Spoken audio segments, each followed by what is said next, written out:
Good evening, everyone. We can start now. So the topic today is exploring Kenya's cybersecurity posture. And I think the team at Mwango suggested this topic after all the shenanigans last week. And we have a lot to talk about, but before we start, we'll ask the panelists to introduce themselves. So Zira, if you can quickly introduce yourself, and then we'll go over to Bright. Sure. Hi, good evening or good day, wherever you're tuning in from. My name is Nanjira. I'm a fellow in the Tech and International Affairs program at the Carnegie Endowment for International Peace, where I actually research cybersecurity and digital financial ecosystems in Africa. So happy to join this session today. Hi, my name is Bright Gameli. I'm a cybersecurity engineer lead at Mara, but also the founder of Africa Hackon, collective that aims to just shape the cybersecurity space. Happy to be here and to have this great conversation. Fantastic. Tyrus is running late. I think he's traveling, so he will tune in at some point. But we can quickly get started. Last week was a big week in cyber tech space in Kenya. Both cyber tech privacy granted that e-citizen was affected and a lot of Kenyans' personal data and identifiers are there. Kenya also had a massive M-Pesa outage, and this is a single payment system that runs the entire country. The other payment systems are obviously not as big or as impactful as M-Pesa. So any second M-Pesa is down, the country pretty much runs to financial halt. And there've been murmurs and lots of ramblings of the current state of data privacy, the current state of cybersecurity in the countries. Before we go into analyzing the situation, I know, Nigeria, you wrote a lot about data privacy in Kenya and the threats or the situation that Kenya finds itself. You have a population that wasn't online, and within less than a decade, more than half of the population is online. Is the country really prepared for the challenges of the internet? So why don't you start us off, Nigeria? Sure. And there's always room for improvement, right? With such rapid processes or whether it's digitalization or population growth in terms of management and planning. I think what's been happening is that maybe over the last 5 years, especially, we've been facing a reckoning that has challenged what are the systems we have in place, what are the laws, what are the policies we have in place to actually help protect the space. So technically, on paper, Kenya has a suite of regulations, policies, laws, strategies that sound nice and read well. But when the rubber meets the road in terms of implementation is where we're falling short. And I think last week's events have started to show that. And I think before we even pursue new instruments, whether it's in AI and other emerging technologies, this is really a reckoning about the Kenya's legal landscape alongside all the other strategies that help implement them. And for example, we have the Computer Misuse and Cybercrime Act that was enacted in 2018, followed by the Data Protection Act that went into effect in 2021. We've seen so far with this Computer and Cybercrime Act, its use has mostly been in targeting people in cases that would otherwise be civil cases. This is a continental trend of cybercrime laws being used to persecute people or tame people rather than actually addressing the bigger systemic issues. So one big question we can ask ourselves today is how ready is our Cybersecurity Act to address some of the issues we faced? Now, just today, it's turned out there's been an announcement from the Ministry of Information Communications and Digital Economy that they are ready to amend this act. But isn't it a little too late because they have been called for that to be amended for it to address the bigger issues? And that's where I think the real source is. The politicization of every space inevitably has affected the technical space that is cybersecurity. So Bright and InfoSec often say the chain is as strong as the weakest link. So what happened last week? Can you contextualize that for the average person? I don't know how to explain it really because there's so many theories and so many views that have been given. We saw a massive DDoS attack that has been hitting most of the services, and it's a group called Anonymous Sudan. They seem to be organized in what they're doing, or they know exactly which ones to hit to be able to actually cripple the country. I don't know if they started off as a joke, but that brought a lot of services down. That brought the country to its knees when it comes to cyber attack. And I think that got every department or agency to start rethinking exactly how our infrastructure and services have been set up. For now to stop, I can see from the Telegram groups, they've gone to Nigeria. And Nigeria also seems to have been hit left, right, and center. But from the news, what we've seen in Telegram groups and the news that they have sent is that they'll be back to Kenya. Question is, are we ready to be able to actually combat some of these attacks or the DDoS to say?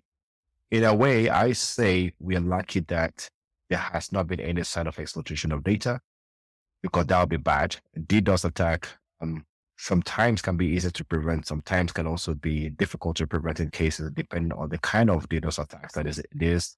Because we have different layers of DDoS. This one is a layer 7 to say, and the likes. But if the other DDoS attacks are being able to happen, and you can Google all of them, they're there. But you basically have to ask yourself, are you ready for your infrastructure to withstand some of these attacks? So basically that is what has happened. We can see all the services, or rather most services are back up and running for now. So the question is, we're ready for the next one in case it happens again. So for the purposes of our listeners, and since I have a little bit of a technical background, I'll try to textualize what a DDoS is. And since most of the followers are financial analysts or people interested in finance, I think if we use just demand and supply, and we use that metaphor, you have a server, it can supply X amount of slots at any given point in time.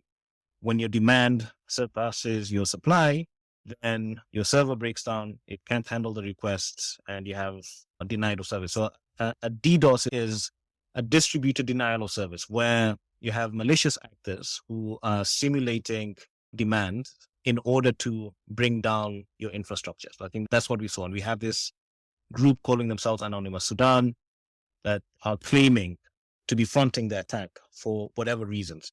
People watch movies. Unfortunately, Hollywood in particular has really either glorified or painted a very interesting picture of how hacking or these malicious attacks happen. You have some disgruntled kids and they're like super smart working out of a basement or some obscure place. And does it really happen that way?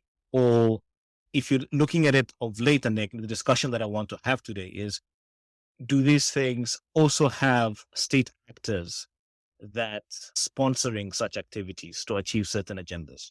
So if you're looking at different kinds of attacks, the hacktivists, the terrorist groups, the general hackers who do this, the criminal groups, which are organized groups that do this, the corporate spies that can do this, there's malicious insiders who can also get this done, and then the nation states. And then the nation state is well funded to be able to carry out an attack. They don't stop until they get to that last point. They will find any means and every way to be able to actually triple any kind of a target that they have. So it could be anyone. But a DDoS attack, I've done DDoS attacks in the past to stress test some of the systems that we have built for organizations. And at times, it's just scripts that you can actually get online. They're not that difficult to be able to get. There's so many open source tools for you to be able to actually launch. The problem comes in now when you need enough power to be able to actually launch that. And in the past, you need to get those number of systems or machines with powerful computer processing power to be able to do that. These days, you basically can rent servers to do that. And we saw the Anonymous Sudan group. I forgot the name of the kind of botnet they were using, but there's a botnet that they claim they're using that kind of a botnet, which allowed them to be able to rent about 32 servers. And when I checked the pricing for that botnet, 32 servers will cost you $60 a day to rent to be able to launch a DDoS attack. And they would run it for you. So basically clicking and dragging a bunch of IP addresses and or target domains for you to be attacked. So the cost of computing going down is also presenting itself with opportunities that are not so nice or positive. Good note there. I see Tyrus is on. Tyrus, could you quickly introduce yourself? Great. Hi, guys. Thank you so much for having me. Sorry if you hear some background noises. I just from the airport. I'm in the cab right now. But my name is Tyrus Kamau, cybersecurity consultant. I've also been quite involved in some of the government initiatives to try and ramp up their cybersecurity manship. Previously worked on the national cybersecurity strategy that was back in 2012. And at the same time, I've also been involved in one or two things that involve national interests. So I definitely do have an opinion about how it is that the government can ramp up their efforts and also their skill set in trying to mitigate some of these attacks. And also just to try and look at it beyond technology, about having people coming on board and just attacking our infrastructure, but also at a very personal level. I feel that for someone who's been in cybersecurity for the last 13 years, I think as a country, we should be doing much better than we are doing right now. Since you have someone who's worked with government, can you explain to us how government found itself in a situation last week where its major critical infrastructure assistance was up, which means the government was losing also a lot of revenue. How did the government find it such a situation?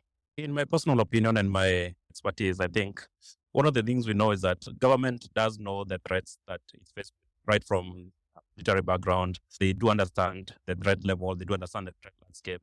But for some reason or another, we always find that the institutions that either take shortcuts or they cut corners, they probably not get the right people to be manning the critical infrastructure. And I remember quite well in 2015, there's a meeting that I was involved in with the then CS for Information and Communication, that is Jomo Shero. And one of the key aspects that we discussed in that meeting is how do we mitigate critical infrastructure from being attacked by hostiles. Now, one of the key things I find that normally takes place is that, unfortunately, elements within government like taking shortcuts. So they do understand the threat level, they do understand what faces them, but then they just choose not to take the action, right? So for instance, I can tell you for free that e-citizen platform has a single point of failure. And at the same time, the amount of effort that is put in on a day-to-day basis, try and man these critical infrastructures, is not taken with the seriousness that it deserves. So fine, we do have the cybersecurity entrenched within the NSAC, National Security Council, but we find people who are running those particular institutions are not very well versed with exactly what needs to be done, or they do understand, but they take it very lightly. So it's a balance between competence and also ignorance. And one of the key things that I keep saying is that we've been here before. So in 2013, we had 103 government websites defaced by a 14-year-old Indonesian kid. In 2015, we had a similar attack. And you remember we also had the hacking team expose that happened in 2015. So this is nothing new within the government. And if we have not learned from past lessons, which I find to be the very critical failure point of some of these government institutions, is then what are we doing? We keep pumping a lot of money into infrastructure. We keep pumping a lot of money into policy making. We keep pumping a lot of money and time and resources into putting out word salads out there, claiming that the government is ready, all the citizens should go online, all services are going to be offered by the government online. But then we miss the critical aspect of, so what happens if someone out there has a keen interest on our citizens' data? What do we do about it? Are we investing enough? So I find that there's a lot of either ignorance and competence or just not having the right people doing the right things. Thanks for that. The next question is for you, Ranjira. Obviously, you've spent a lot of time in digital policy and looking at different cases, and your work is more international now. This notion of state actors being involved in cyber activities, whether it's cyber terrorism, depending on who is classifying it and whatnot. But state actors are now, or state-enabled actors, are being used to further a particular agenda, whether it's political or whether it's warfare. There are some quotas that say the Third World War is not going to be fought with bullets and projectiles. It's going to be fought with bits and bytes. And we're seeing elements of this. What impact does that have on a country like Kenya? And how should Kenya's policy be addressing these threats and opportunities? That's a really good question. I think one of the first things when we started getting a gauge of the scale of the attacks that were happening last week was to quickly point out that trying to attribute those attacks because of the title Anonymous Sudan to the country of Sudan was dangerous.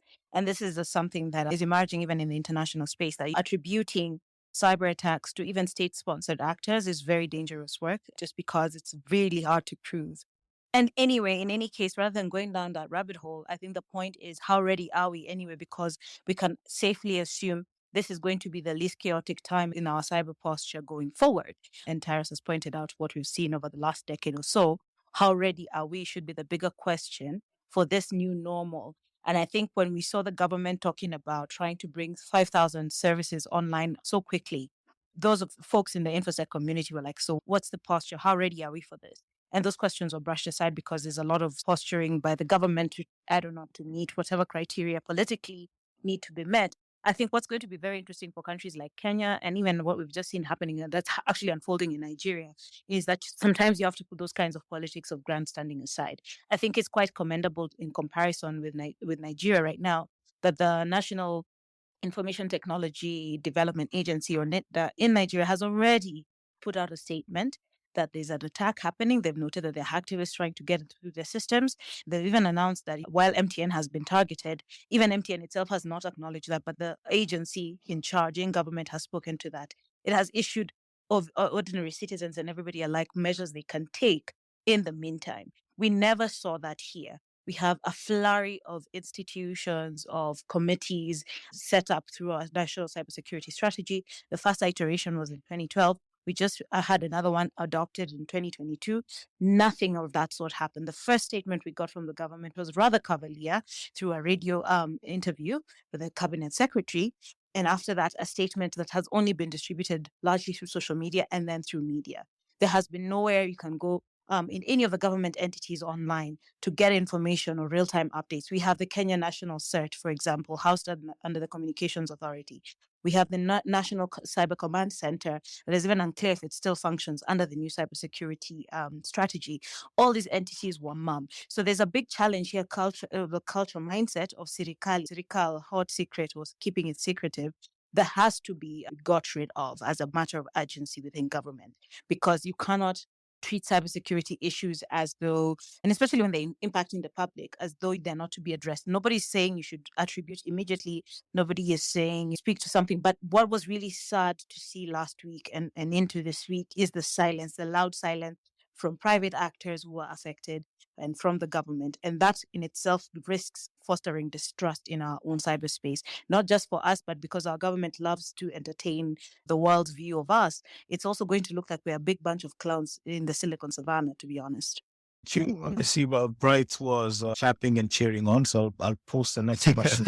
So we have viewers talked about the different levels of coordination. So the Nigerians tend to be well more coordinated. There's one single point of information and whatnot. We're not seeing that in Kenya. And for a very long time, tech policy in Kenya has neither been here or there. On one hand, technology, or the politicians will keep on yapping or echoing that technology is going to be big. We have the youth, we have M-Pesa, we have this, we have that, and everything else. But from a policy point of view, nobody seems to understand it. The legislature also doesn't quite understand where we need to be at a given point in time. And then now when it comes to national issues, there is no national coordination. So there's no one in the executive whose head is on the chopping block. If something of what happened last week comes to an eventuality, is it the DCI? They have like their own InfoSec arm and whatnot. Is it the military? They also have their own InfoSec teams doing their own random things, or maybe they're doing good stuff. And then NSIS also have their own thing, and then the private sector as well. Like, at what point now does the communication regulator start acting? And it seems that technically the regulator is sleeping on the job, because these are the things that they need to be advocating for, uptime, whatever, the threats and advising the government and whatnot. But the way the government is set up in terms of tech, and for a very long time, people have been of whether it's started, whether it's just industry and whatnot. But now it's like, you can't transact. Like, what's the solution, and why do we have this distributed mess and nobody is taking any ownership of the situation? I like the fact that you said you're not too sure what they're doing there. And Tyrus can tell you for free. For the past, I think, almost 10 years, there are times when I was away and out of the country, I sent Tyrus, I'm like, hey, I've seen something. I think we need to report. Tyrus will send it to KE Cyrus or somebody else. All that we hear is silence. We're like, look, I'm doing a responsible disclosure. He also finds something. He send other players in the market, send data exfiltration that has happened in government systems or even at the private sector, which we want to report. But what do we get? Total silence. I still have those emails until today, and Paris can confirm this as well, where we have tried, or people in the private sector has also tried to report things that we're seeing in the market and be able to tell the government that, hey, you are vulnerable here. But it seems nobody ever takes it seriously. Right now we have the National Security Council, which has the National Computer and Cyber Crimes Coordination Committee. That's the NC4. NC4 has everybody you can think about, aside from CAK, CERT, NIS, DCI, name them, Kenya Police, from state. That's the MPS and everything. Everybody is part of that. They're supposed to be able to have a national SOC, which actually exists, which work with private sector. People at Tesco can see all the traffic that comes to the country. Question is, who is taking charge of all of this? Because what I've seen right now in the last weeks is the fact that there's a possibility that there's nobody talking to each other. somebody in the national police who have their own security team, cybersecurity team is like, we know this is what we know, we'll keep it. The KU side will keep their own as well. All other agencies are keeping information and they're not sharing. Now, if you don't share information, what's going to happen? You can't know where exactly to be able to solve the problem. And we will sit in the dark. That's why communication even becomes a problem. Who gets to send out that communication? What we saw in Nigeria worked so easily that NIPDA just came out and said, this is what is happening. We're in touch with the other people who have been affected. They're on top of it. That gives even the citizens some comfort that the government is able to see this. So that's what we need to actually look at. Be able to have a very easy collaboration within the government entities and also within the private sector. Right now, when I want to help, if I wanted to offer my help to somebody's attack, maybe this is my viewpoint of anything. Trust me, anybody who I want to talk to is not going to listen to me. Why? Because this is not even Kenyan. And what is it going to say? If Tyrus or any other person that is in the private sector want to share, it took a while before we saw a few people have been put together from public and private sector to be able to work together. What was the outcome of that? Who has been given the job to be done? So what is the way forward from the meetup that happened or the session that happened to be able to say that we can actually put all of this together and be able to get something out? So I see it's just a collaboration issue that I think there is, that we're not able to get all information to one point. And without that one point, you can't have the best communication out to the public. Thanks. So Nigeria, you have your hand up. Please go ahead.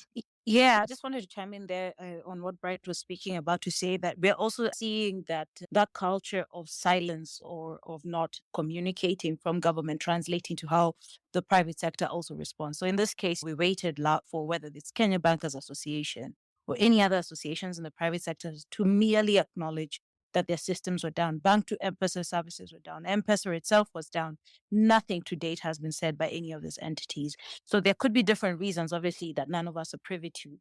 But it does not bode well for the confidence that they would want from customers, and especially as they try to digitize further, for us to know that we can rely on them to communicate to us when something is happening. A mere acknowledgement, if that cannot happen, it doesn't bode well for where we're headed in a paradigm where the more we digitize, the more we are prone to cyber attacks.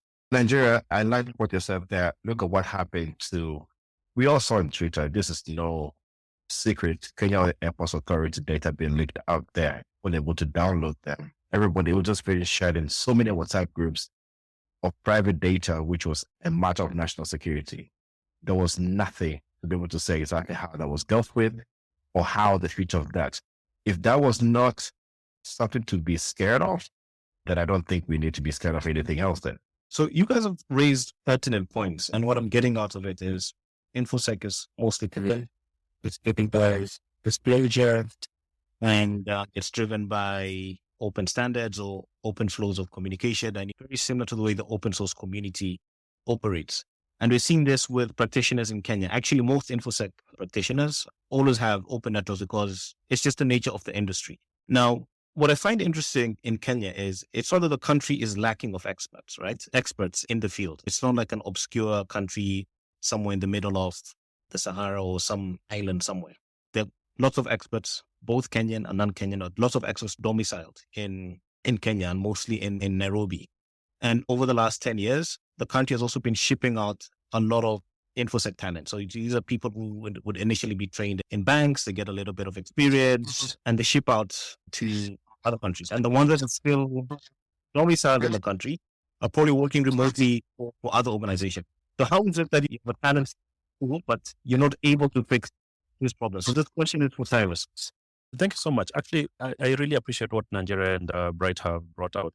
And let me just start by saying that one of the key things that I've learned over the years is that majority of us who are private practitioners, I've been at this game for the last 14 years or so. And I realized that you only become important when you're talking to a government entity or to a government person and they want to ride on your expertise. So basically, I even came up colloquially with that term. They want to earn bonga points with you. So the thing is that they do know that they don't know, and lack of knowledge is quite dangerous. So they want to know just a bit to take to their bosses, and they probably get a promotion or they probably get recognition, and they probably be invited to the next seminar or the next conference that is happening out of the country. And that has been very systematic. It has been very endemic in as far as this industry is concerned.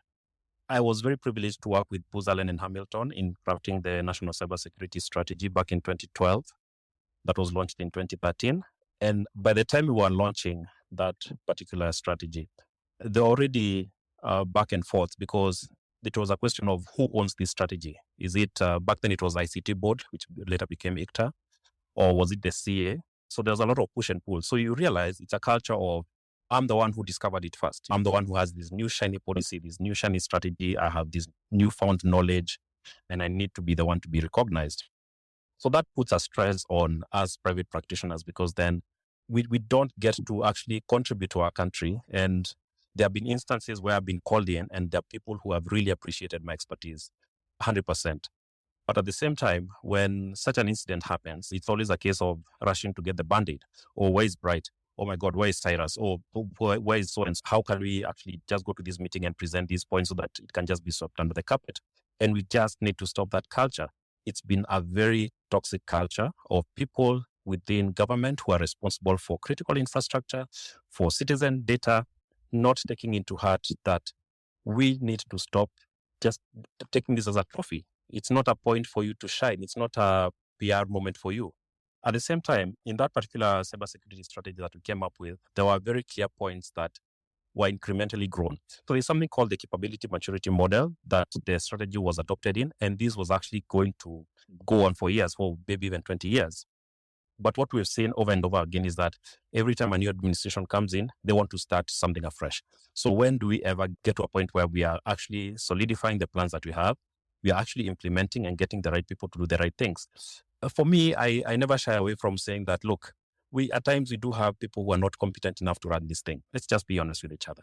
So when you have someone who's attacking critical infrastructure, and yet we have a national SOC that is responsible for this, we also have the private sector that is also chiming into this, but we have people who have consistently and insistently been very hell-bent on simply making themselves look good. That has been the whole thing. Take a case for Israel. So Israel has something called the Unit 8200. So the Unit 8200 is actually the president's chosen of the 50% brilliant people across all fields, especially the sciences, and they're taken into training and they're able to contribute to the benefit of their country. So what happens here in Kenya? Or do you have a cousin who's studying, I don't know, BIT? Oh, great. Let's just put them in the national SOC. What do they know about that? It's not drawn from passion. And the one thing I know about cybersecurity, and even Bright will confirm this, is that this is a career that is born out of passion. You spend nights on end. You're in forums, in the dark web, you're there scripting, you're there trying things, and no one is appreciating your effort. And when it comes for you to give your voice and to share your opinion and to give some sort of direction, they just turn their backs on you. So it's very unfortunate that we do not accept our own, right?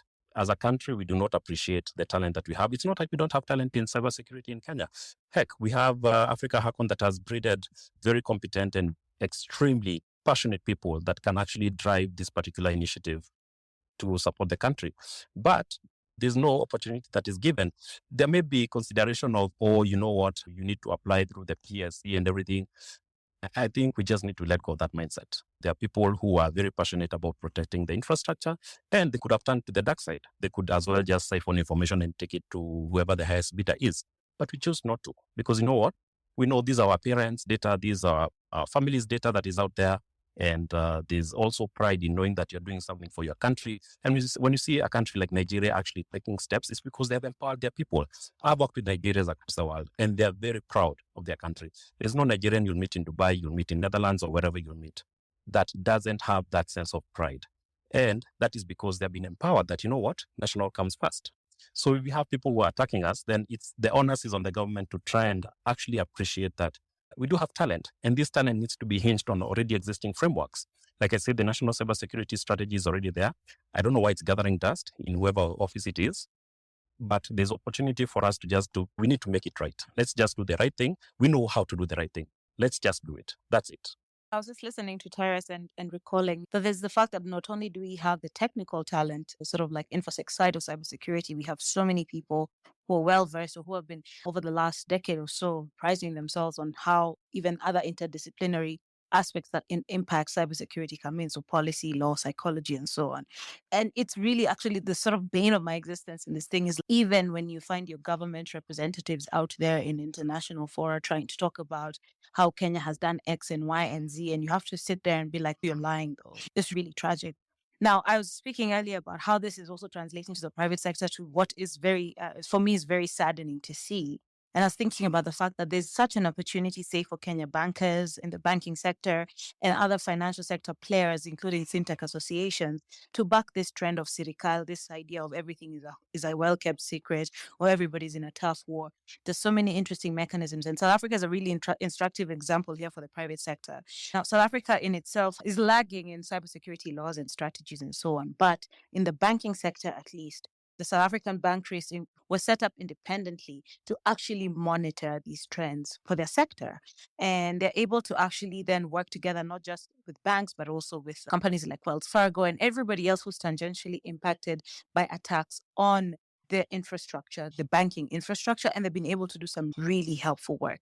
So it's really tragic for me to see Kenya bankers sitting there and watching this and not even issuing a statement. I was on their website today, for example, and on their consumer information aspect, they have information about ATM fraud awareness and so on and so forth, but nothing on cybersecurity. If these are the companies that are telling us to use super apps and so on, we have a bunch of us still asking why are we using OTPs, one-time passwords that are sent through SMS, which is fundamentally insecure. Tells you a lot about even in the private sector that's supposed to be rather vibrant in this local private sector. It's supposed to be vibrant. We have a ways to go. And lastly, the ministry issued a statement on Sunday, and I don't know how many folks saw this, about a multi-stakeholder cybersecurity roundtable. And other than TESPO, I think all the other partners that were listed in the private sector were all US tech multinationals. That's to give you a lot of hints around who's at the table and who isn't, to the points that Tyrus and Bright have been raising. And it's really annoying to see this still going on. So there's work ahead to, I don't even know how we change the culture overnight, but it may take a few more of these types of attacks to change the mindset about who gets to be sitting at the table, who gets to be involved. And lastly, to the point about skills, what was really sad to read in that particular statement was that for cybersecurity skills, the government is going to be asking the private sector for assistance. There's so many problematic elements towards that because even if they're talking about local private sector helping them with that skills gap that they have within government, what mapping have they done of the skills or gaps that they need in the government? Will it mean coercing the government to do their bidding? We've had stories in the past about certain platforms basically being used by government security agencies to run their intelligence systems and so on. Tells you a lot about the ways we have to go in how these things are being taken, but it's really quite tragic in 2023 for Kenya to be taking such a cavalier stance on cybersecurity. Thanks. So we'll focus on government for a bit before we move on to the private sector. And what we're hearing now from all the panelists actually is the Kenyan government in particular seems not to have a clue in terms of what is happening. And things are getting gradually worse. And now they're reaching out to the private sector to help them figure stuff out. So it's like literally like when it comes to InfoSec, it's almost like saying that they're running like a rudderless ship and something has to change. Something has to give. So the next question here is for Tyrus. What can the government learn from this? And like, there's like the technical side of it and whatnot. And it's clear that they know the country is not lacking in technical. And you raised a very important point that when it comes to InfoSec, probably the best talent is someone that doesn't have a university degree. And this will be a person that on government payroll is probably persona non grata. We're only hiring graduates and you have to have gone through some sort of formal education and whatnot. And people are not looking at, there's certain fields in tech where it's purely tech job. Like that you have to have. What does the government have to do? And what are the things that they need to look at to really get their act together? And it looks like from the scale of things that the government literally is running on borrowed time. Did we lose Tyrus? It seems so. Like, as we wait for him to come back, Bright, would you be able to respond to that question? Yeah. So the thing is this, talent is there. The right people to be able to actually take up some of these positions is there. But again, I've talked to a few people who are actually cybersecurity engineers in some government offices. And the one thing they keep on saying is, we can't speak. Our bosses are not going to hear us. They don't want to listen to us because, again, they're considered junior, as good as it is. Few other people that I talk to and a few other some of these agencies also is the fact that they don't want to be paid well. So they said, look, if you're not going to be paid, where do we go? We have to go back into private sector. So if the talent is there and they're not being compensated well or not being motivated enough to be able to actually, for example, pay for their certification courses and the likes, it's not going to happen. A few others though have been trained. They've been taken out of the country to Israel and everything to be trained, and they come back. But again, talent retention is also a problem in that sector. So again, we don't get to keep such talent in the government. So what happens? Who are we keeping in the government when it comes to cybersecurity? All of these people, and know a few of them, they've all left to go to private sector where they're being paid almost 4 times the salary that has been offered in the government. And the thing is that offer is like they've kept the same salary status for more than 4 years or 5 years, and there's no growth. So for how long will you stay there? And also the easiest way to apply to some of these agencies or government offices is such a task. By the time it's been advertised, somebody already has a job. The person who's been hired is probably not even qualified for that position, like Ty said. And that has been a very big problem that I've heard over and over again from people who have either applied and failed, or those who are inside, but they cannot voice out because they've been told to keep their mouth shut, because it's a hierarchy issue as well. That has been an issue we've been seeing when it comes to the talent space. That's why we have so many cybersecurity talent out here. Get to attend any Africa Hackon meetup somewhere or a conference, and you see the kind of people we have. We have 18 to 17-year-olds who are doing really amazing work, trying to not to hack, but to basically to show how systems can be compromised and how to protect them. We need these people. We need all of these young minds in the system, but they also can be able to contribute. They need guidance to be able to protect this infrastructure. By now, we shouldn't be suffering the way we are right now when it comes to talent retention. As we wait for Tyrus to come back, I'll pose another question to Nigeria. Nigeria, how important is the legislature? We pride ourselves in Kenya as having a fantastic constitution that actually works. And we have this very elaborate government structure between two houses, but particularly the parliament. How important is parliament when it comes to issues of cybersecurity? It's absolutely important. And it's everything from the kinds of clauses that are introduced in legislature to the kinds of amendments that will be done over time, and the precedent that is set through legal instruments. Like I was saying earlier, we had Computer and Cybercrimes Act that so far has pursued individuals for harassing the state or some. We've all seen the recent events that happened just before this week of cyber attacks, for example.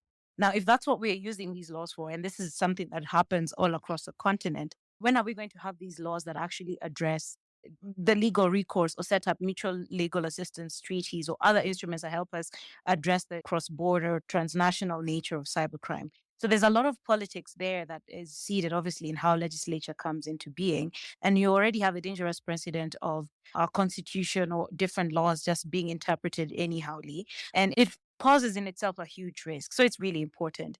I remember around the time that Tyrus talked about the first national cybersecurity strategy, we used to spend a lot of our own time going to parliaments to brief the ICT committees on these things, blood, sweat, and tears around the kinds of conventions and kinds of laws that locally and internationally and regionally align with where we should be going as a country. Kenya, for example, was one of the countries that championed or said that they would ratify the African Union Convention on Cybersecurity and Personal Data Protection. To date, we have not put our signature on that instrument. It has entered into force, given the minimum 15 signatures being required, but we are not even in a position to work with our peers across the continent on these issues.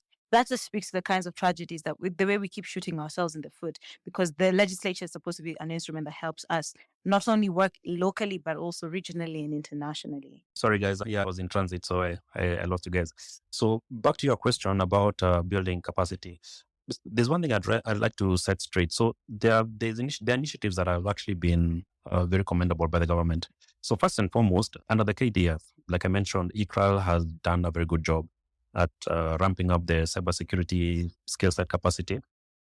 And at the same time, they've also placed competent people within cybersecurity roles, and they've seen the need for it. And also you have to give it to them as KDF being the national protectors of our integrity, of our infrastructure, of our sovereignty.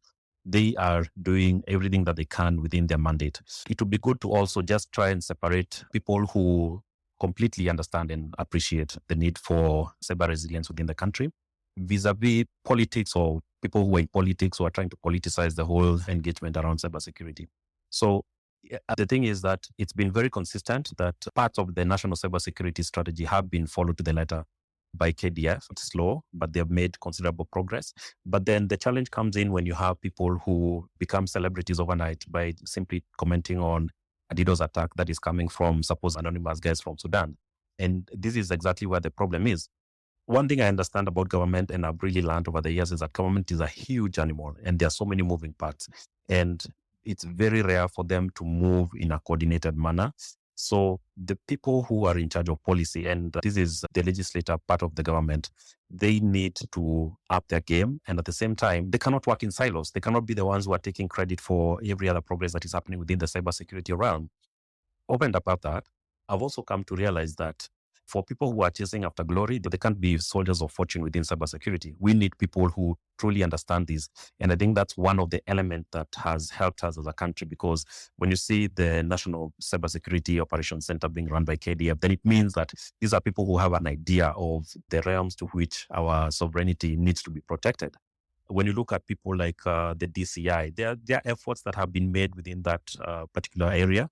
But I think they can do better. And there are templates for these things. They're not building anything from scratch. No one is going to bed and sleeping to come up with a way to fight the sort of WorldCoin vulnerability that we are probably facing, or the so-called Mulot boys who are somewhere hiding and extorting money and stealing from people. No, these things are already entrenched in it. So what we need is legislature to be very honest with themselves. If they need assistance, then yes, there's already people who within government are very competent to do this. And more than that, we as a private sector, from Nigeria to Bright and all the other competent people in cybersecurity in this country, we are able to provide our opinion and also our help when need be.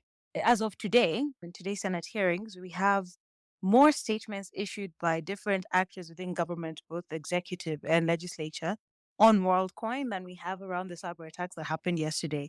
That gives you every indicator you need to have around how serious these issues are being taken.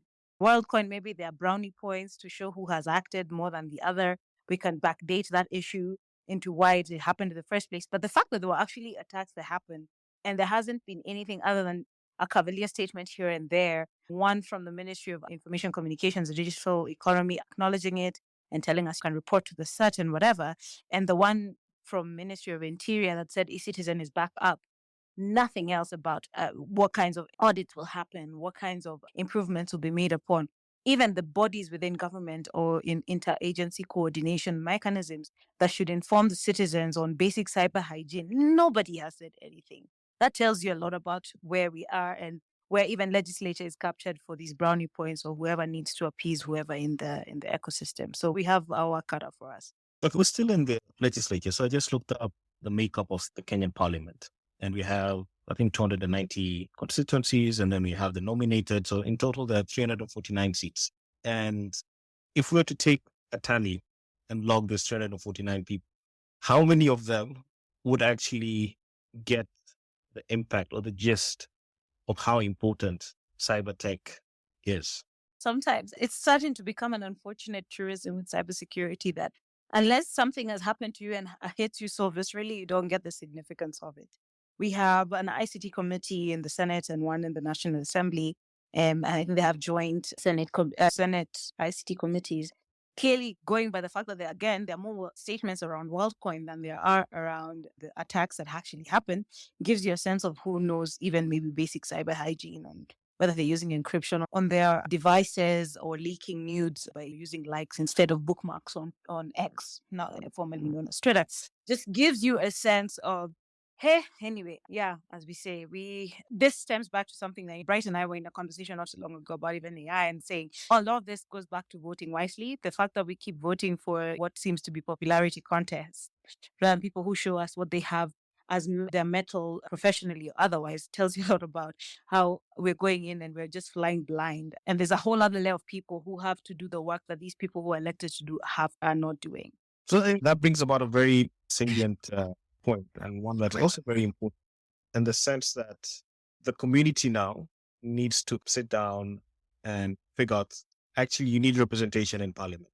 And for me, as an average Kenyan, I think the parliament, when it comes to elections, I see that the most important seat, ideally when you're making a choice, should be your parliamentarians over all the other seats, because it's a very important role that we're delegating, or the country seems, or society seems to be delegating to a bunch of clowns. But there's always, you want to get entertained, is like, just look at the day's parliamentary proceedings and there's always someone clowning in there.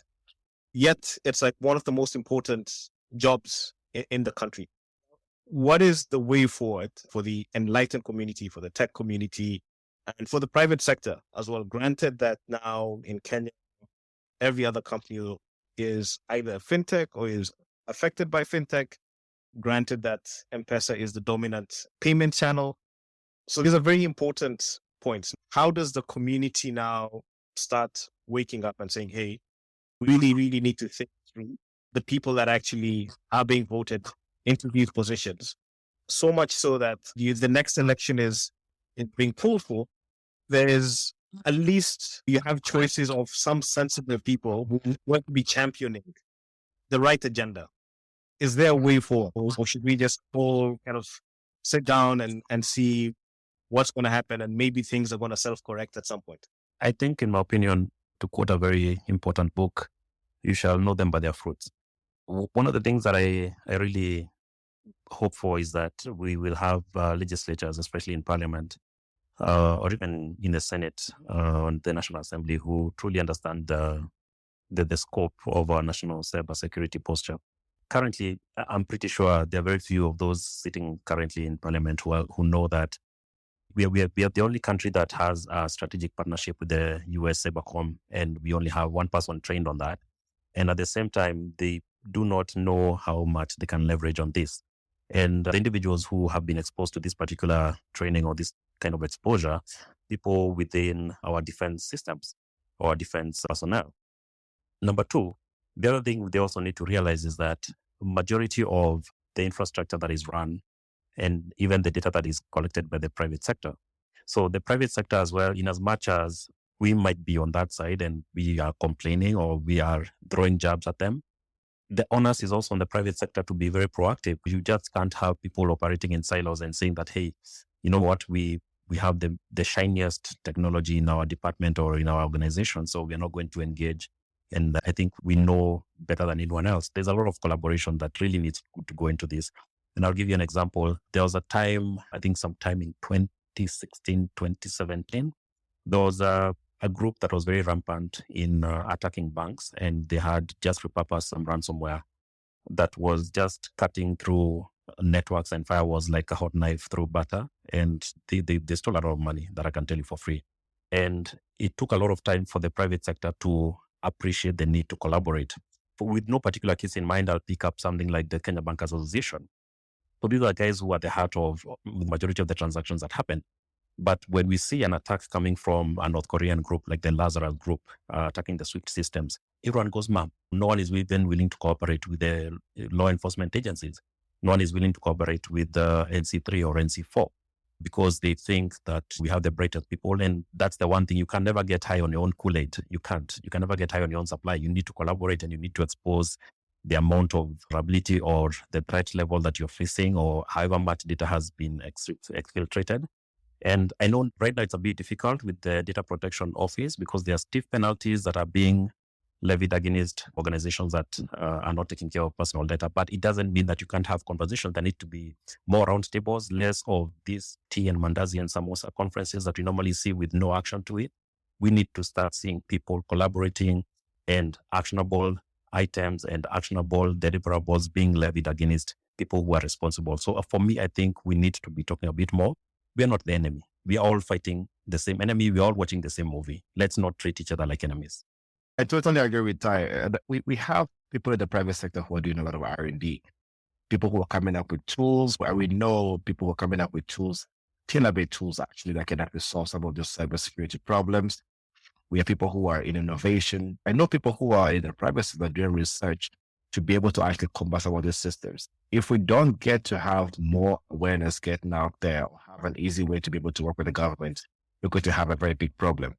And even the private sector, like Ty said, a lot of conferences happen and it's just panel discussions and then we go back and there's nothing.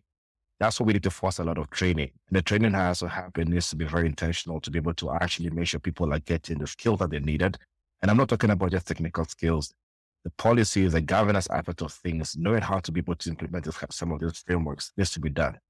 If you all look at the NC4 cybersecurity, the Kenya cybersecurity strategy that was released last year, it's a very beautiful document. Trust me, very well done. And if this is something that gets to be implemented, we will be very far ahead. Now, it can be done, but we also need to make sure people are being aware of exactly what milestones have been achieved. The Senate need to be able to actually be able to bring it out and say that these things that we have listed say it to be done by July 2023 or whatever, or June 2023, they should be held accountable. Otherwise, we'll just keep on having new documents and then we'll get to go discuss again in the near future about some of these things and then never come up with anything. Part of this strategy have critical information infrastructure protection. Very beautiful document again. If you don't have it, please Google it. You'll find it. It's on the SC4 website. And we just need to make sure we are actually able to execute some of this. Otherwise, it will be the same strategy Cyrus has designed. The one that Cyrus and the team designed a long time ago in 2012, we'll still be gathering that. If we don't get to make awareness, and I think the government have enough budget to be able to actually get word out there, a lot more awareness, collaboration between entities, and that issue of the bankers association not being able to have conversations, trust me, it's really important. And that is a very big gap we always had. So collaboration, awareness, more trainings to be done, more people to get involved.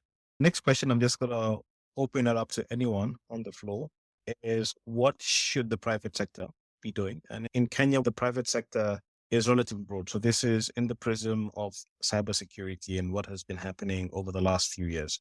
So you have your small SME or your independent entrepreneur or a sole proprietor. All they're doing is they have a little POS and then they're accepting M-Pesa payments. Maybe they're going to automate, they're not going to automate. KRA is pushing people to integrate into this ETR. So integrations to the taxpayer. Then at some point, people are integrating to other payment systems or to banks if you're looking at big organizations. So the issues of personal identifiers and private data. And then there are also issues of finances, and hackers love these financial integrations because there's lots of interesting things you can do with it. And that's where the money is. Now, what should your average business person or owner or manager be thinking about these threats and what should they do?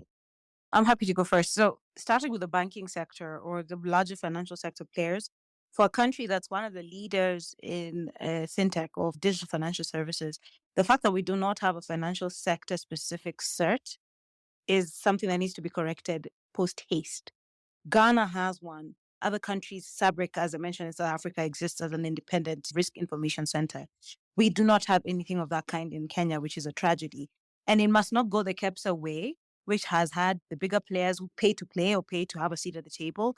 It should be the kind of sector-specific cert or cybersecurity coordination function that allows anybody who's using an MSME and a big bank to coordinate and collaborate. If we cannot have that kind of sandbox in the private sector, we are not really going to be doing very well in trying to sip those kinds of best practices into the public sector. So this is something that I don't know how. Maybe there's an AGM that needs to be called within the financial sector players. I don't know if Kenya bankers are on this space. Or people who know them, please tell them we have said they need to do something. But this has to be something that allows anybody who's actually operating at any level that interfaces with financial sectors, digital and cyberspace, to be able to contribute for us to better learn about the kinds of threats, vectors, and exposures that we have. And that for me would be the one solid recommendation going forward that is practical for the private sector. Tyrus? Right, you go ahead. Okay. Sometimes I see, let me start from the government sector before we come to the private sector. Why do we sometimes try to reinvent the wheel? There are some cloud solutions that basically people like Microsoft or Google has, or AWS, and we have presence in the country who can be able to be leveraged on to be able to protect some of these systems. Right now, if you look at some of those websites, basic websites that have been hosted by some government agencies, they have zero security. It takes you just one Google command for you to be able to identify some of the vulnerabilities without even you hacking into them. It gets so easy. Any script kiddie will be able to actually compromise the systems. And I'm not going to give some of those commands right here because everybody will go crazy trying to see all of them, but it's not that difficult. We need to actually go back to basics. Some of this, if you don't want to completely go cloud because you think your data is getting out there, they're hybrid clouds. cloud in a way that you can actually leverage on the technology. Go to see Catherine here. Catherine will let you know for free. Microsoft have technology that you can actually borrow that Microsoft technology, host your data in-house, keep everything there, but you actually leverage on work that Microsoft has done for many years and has perfected it. If we're not the best in being able to actually do infrastructures or know how services to be managed, let's basically be able to leverage on all of those. On the private sector side, basic cyber hygiene, we still lack a lot of those. Being able to understand governance, policies, and compliance or business security assessment. If you can't do it in-house, I've sourced to so many companies that are here. We have so many cybersecurity organizations that are right now in Kenya who can actually offer you services on being able to protect your systems. If I see this screen right now, I'm seeing the first 4 or 5 rows have very good cybersecurity engineers. There's Mikey, there's Codebust, Mushowa, Karim. Look at them. Eric, Phrase, John, all of these guys are really good cybersecurity engineers, and they have their own practice for you to be able to leverage on and give them the job to be able to be done. The market is big enough. Last but not the least, we need to have a lot more conversations. Right now, the easiest way to be able to compromise most fintechs in Kenya, and they're not talking, is by API. API security is the worst thing that can ever happen.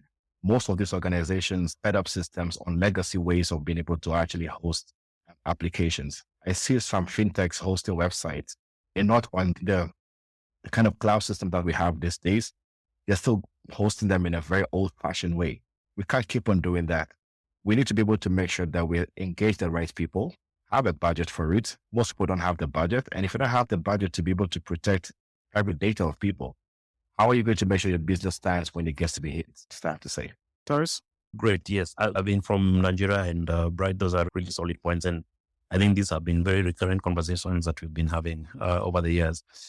I've had the privilege of working with one of the largest payment companies in Africa right now from Kenya. And at the same time, I've had the privilege of working with a telco that is one of the furthest largest in the world. And from a private sector perspective, I think one of the key things that I find missing is silo mentality. I hardly see people from the private sector participating in cybersecurity affairs. So whether it's you come and present a white paper, publish a paper, do a bit of research, and I'll have it to give it to the previous administration. They really invested in a lot of cybersecurity research and R&D. And there's a lot of opportunity for us to grow, not just our skill set, but also just expand our minds and just try to look at things from a wider perspective. Number 2, I'd also say that you'll never be at a position where you can say that I'll never be hacked. It's only a question of when it happens. We'll all have our day in court, one way or another. And then I've seen this happen over the years. So I do not understand why some organizations would think that they're more special than others, but it's just a matter of time. And it's probably that whoever has found the vulnerability has not found the incentive to let you know that they do have access to your customers' data or privileged information or even in your infrastructure. Number 3, I think collaboration between government and private sector is something that can never be heavily emphasized. We need to be having this conversation. I have been preaching this since 2011, I think. And we make baby steps, we make 2 steps ahead, then we make 10 steps behind. We need to be having conversations, not just roundtables for a good photo op, meaningful conversations that actually churn out even improvements on the current legislation and regulations that we have. It's not to say that our current Data Protection Act, which is heavily borrowed from GDPR, I must say, is the best. It can get better. And how else can we improve on that if the private sector does not come in? Their day-to-day job is to make sure that their bottom line is not affected by one or more things like cybersecurity threats and also losing customer data or heavy penalties or not having professional indemnity against their transactions. There are so many things that the private sector can contribute into existing policies. So whenever there's a call for chiming into regulation or public participation, please just come on board, give your perspective, because you're sitting on that data 24/7. You have people who are working there and earning a salary just to make sure that you're not compromised. And lastly, the other thing I'd say is that, like Bright said, the pie is huge. And currently, we're not even at a third of it. We need more people in this sector. Most of us who are in cybersecurity are providing mentorship opportunities for people who want to jump into this field. And we've seen majority of it, especially during the nascent stages of our country, especially when the fiber cable landed and we had tremendous internet speeds. People have access to information, but in the flurry of information, people don't know where to start. So we are more than willing to accept people for mentorship and also just to try and groom people. If they end up being in government and good, it's best for us. At the heart of it, we need to be nationalists. We need to really appreciate that, we are a leading economy within our region. So why don't we just protect that which we've taken so many years to build? I'd like to add something to that, something last but not least. There's so many people who you can never hire the best, all of them. Something Safaricom did in the past. And I remember just a disclosure that I did to them, and that forced them to be able to create what they call a back bounty program. Safaricom is the only company right now in East Africa that I know, or even in Africa that I know currently, who has a back bounty program, allowing you to be able to report bugs and the likes responsibly to them, and they actually pay you for it. They have the budget. They do have cybersecurity team. They do have really good security engineers, but they don't have everyone who does all the skill set, and they paid out a lot of money. If we have private sector companies who can actually be able to allow that to happen, or the government open that up to be able to allow people to responsibly disclose some of the bugs, the seals, the systems, I think we'll move faster. But try to think that you'll be the best to be able to secure everything. We have too many systems. We can actually get them all to be secured by just by a handful of people who have been hired. There's only so much you can actually do with a handful of people. All right, so now we'll move on to the audience questions. We'll try to wrap up by 9:30. So if anyone has a question, you can jot them down or replying to the thread for the space, or you can ask for a speaking slot, and the admin will at least allow you to the podium within the very limited time. We can't answer all the questions, but we'll try to at least curate some of the best questions. So there's a comment here by Captain Rubani, and he says, cybersecurity professionals need to speak out more, not behind closed doors and closed forums, but on public spaces, especially in mainstream media. Who has been on national TV to speak about the last week's attack? Now, I'll twist this question a bit. Is this the problem of the media, or is it the problem of cybersecurity or professionals? I want to address that one just because it's not just a matter of having cybersecurity professionals, let's say Bright Tyrus or others, going to media for how issues are happening can create a sort of fear factor. And then it will be that individual's neck on the chopping board. So it's not just enough for that to happen. You need for that to happen with the knowledge and the support of systems that will actually be bolstering what's being spoken to. I would not be comfortable telling Bright, let's go prop him up on TV or Tyrus.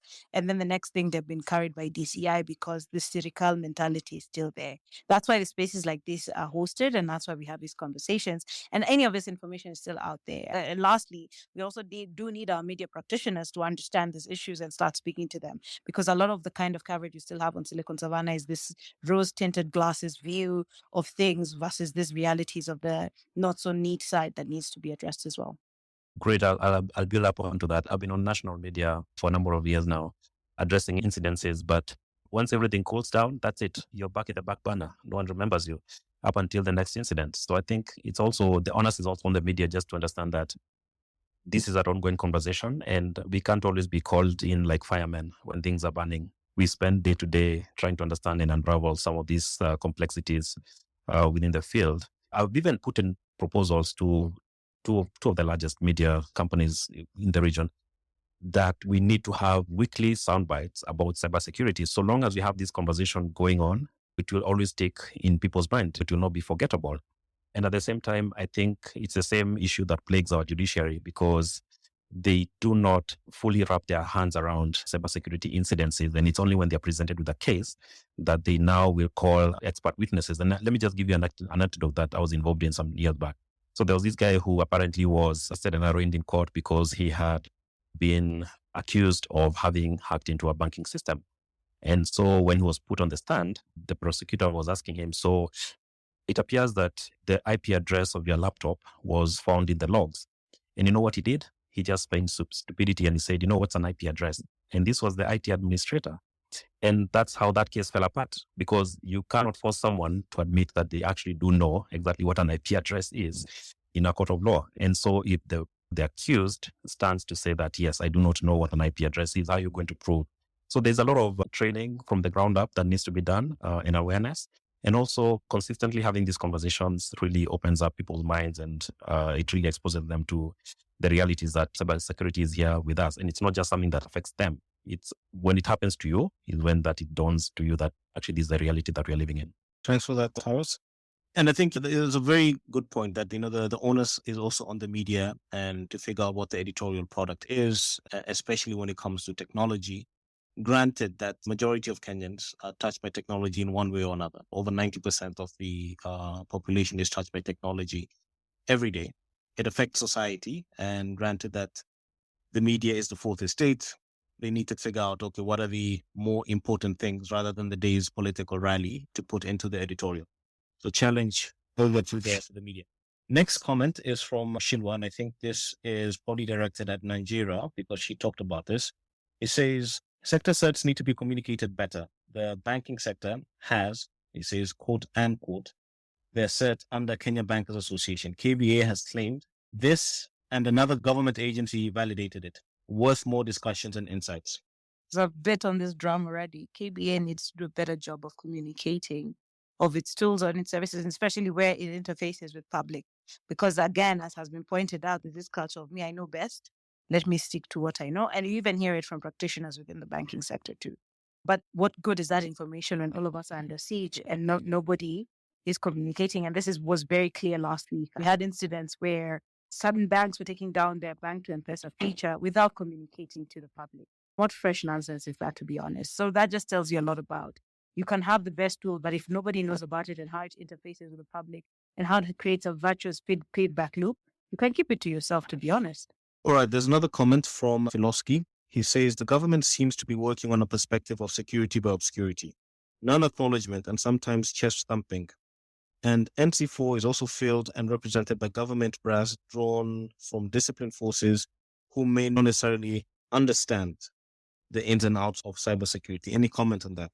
I think I'll take on that. It has been widely held that, yes, some of our disciplined forces personnel, especially dealing with cybersecurity, may deal with it like conventional crime, asking suspects, where have you hidden the IP address or where are the logs, things like that. But I think that was something that used to happen about 10 years ago or so. But right now, I think they're very competent people, especially within KDF, that have upskilled and have also acknowledged that they need to treat this differently. It's not conventional warfare, not your usual kinetic warfare where you're going in with tanks and guns, but you're dealing with someone that you don't know, you probably never meet, you probably never engage them in battle. And I think the remedy to this is more conversations.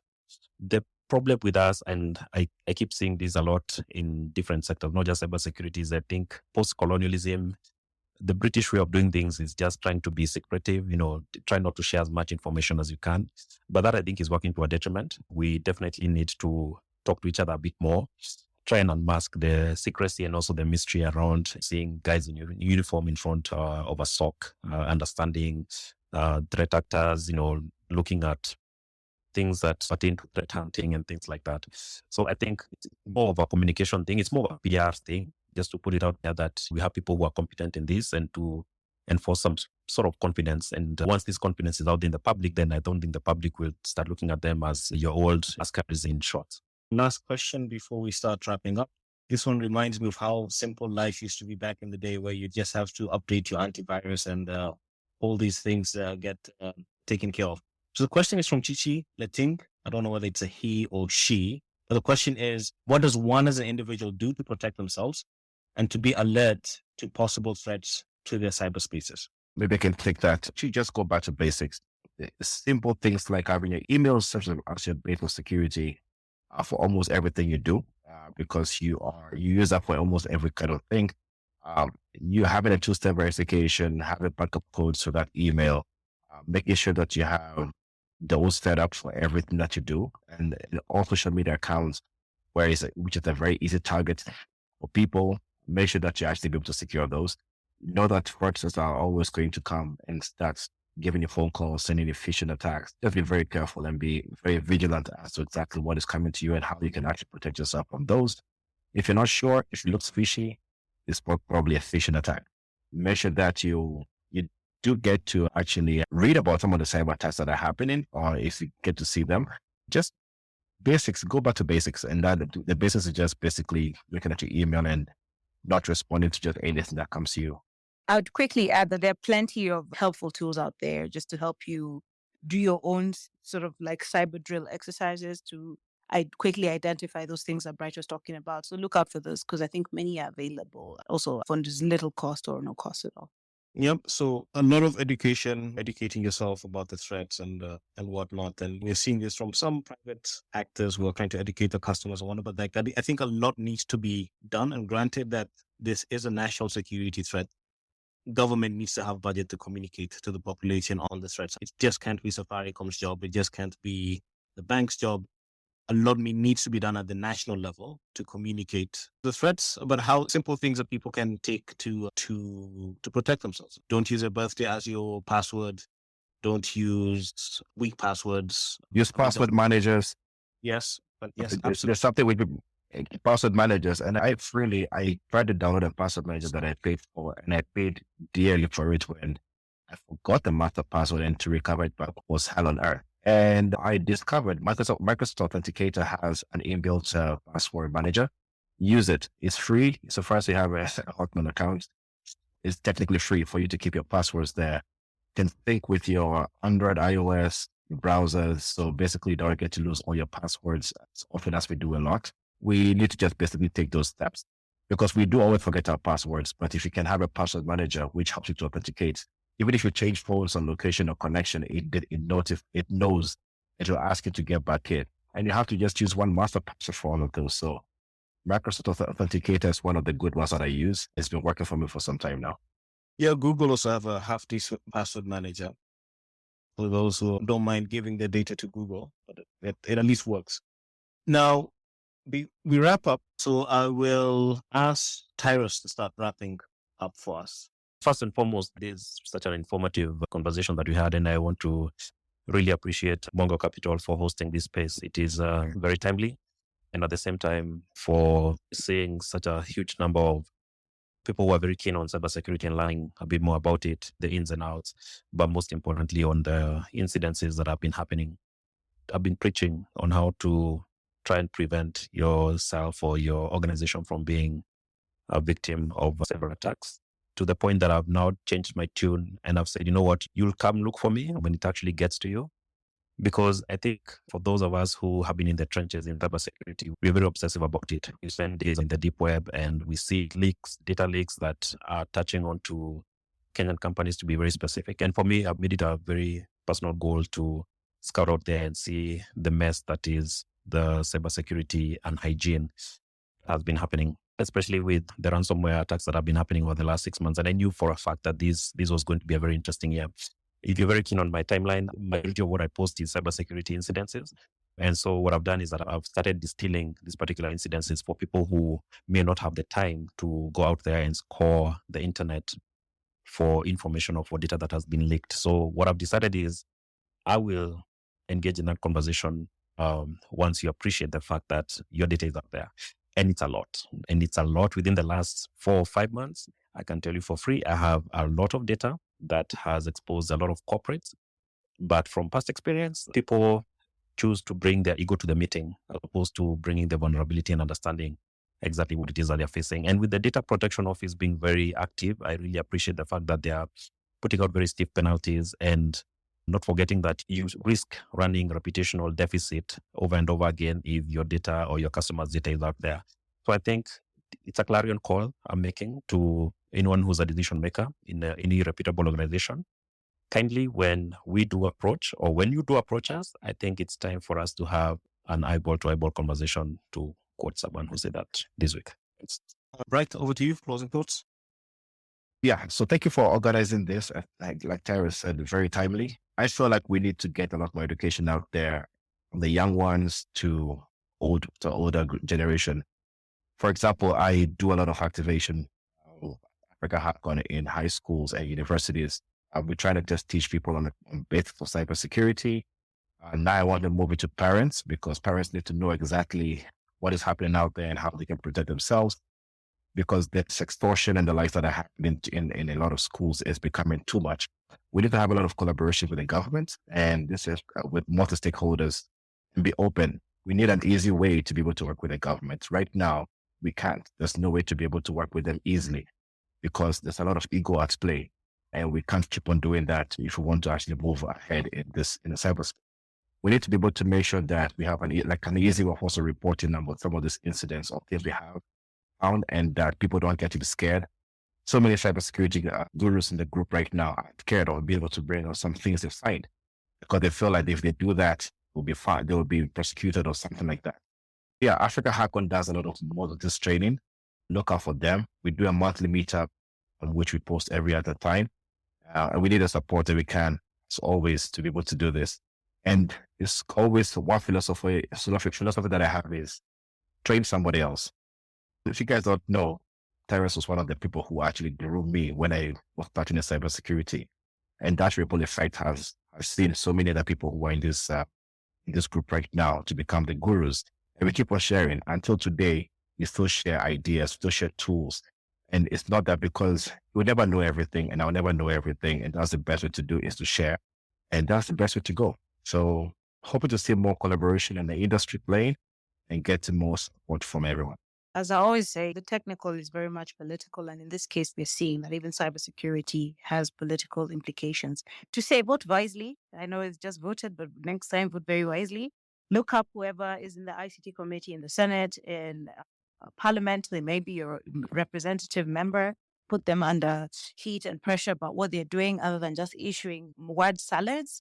And lastly, I've just reposted on my timeline a toolbox that we've developed at Carnegie for financial institutions, especially MSMEs, and those who are less cyber mature, on how they can enhance their own security as well as that of their customers and third parties. It's essentially a capacity building toolbox to help bolster your cybersecurity. And I hope it'll be a helpful tool, and don't hesitate to reach out to me in case of any questions around it. Thank you so much. I'd like to thank our panelists for a very interesting and engaging conversation, and always to thank our listeners for tuning in to yet another Mongo Space, and to the team at Mongo for doing all the coordination, all the stuff in the back end to make sure that this is another successful space. So to everyone listening, wherever you are, good evening, good afternoon, good morning, and thank you very much. Thank you for having us.